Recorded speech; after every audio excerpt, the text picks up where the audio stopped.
ረጅም ሰዓት ከጾምን በኋላ ለአንጀት መጠላለፍ እንደምንጋለጥ ያውቃሉ? ሰላም ጤና ይስጥልኝ። ዶክተር ታደሰ ሀብተ ዮሐንስ እባላለሁ። በቤተዛታ አጠቃላይ ሆስፒታል ጀነራል ሰርጅን እና በልዩ የአንጀትና የፊንጢጣ ሐኪም ነኝ። እንግዲህ ምናልባት በተለምዶ የአንጀት መጠላለፍ ሲባል እናውቃለን። ብዙ አይነት የአንጀት መጠላለፍ መንስኤዎች አሉ።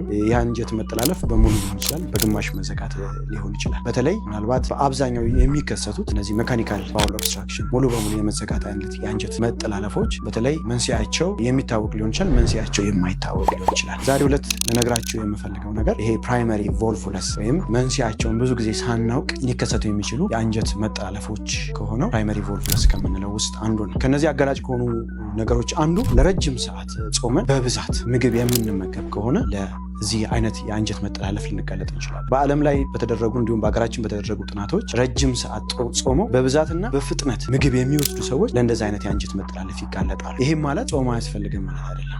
ረጅም ሰዓት ከጾምን በኋላ መንስኤው ተብሎ የሚታሰበው በብዛት መመገባችን፣ በብዛት አየር ወደ ውስጥ ማስገባታችን፣ አንጀት በራሱ ሜሴንተሪ የምንለው ወይም ዛቢያ በምንለው ላይ የመጠምዘዝ ባህሪ ያሳያል። ስለዚህ በዚህ ጊዜ በቀላሉ የአንጀት መጠላለፍ ሊይዘን ይችላል እና ለዚህ ያጋለጠናል።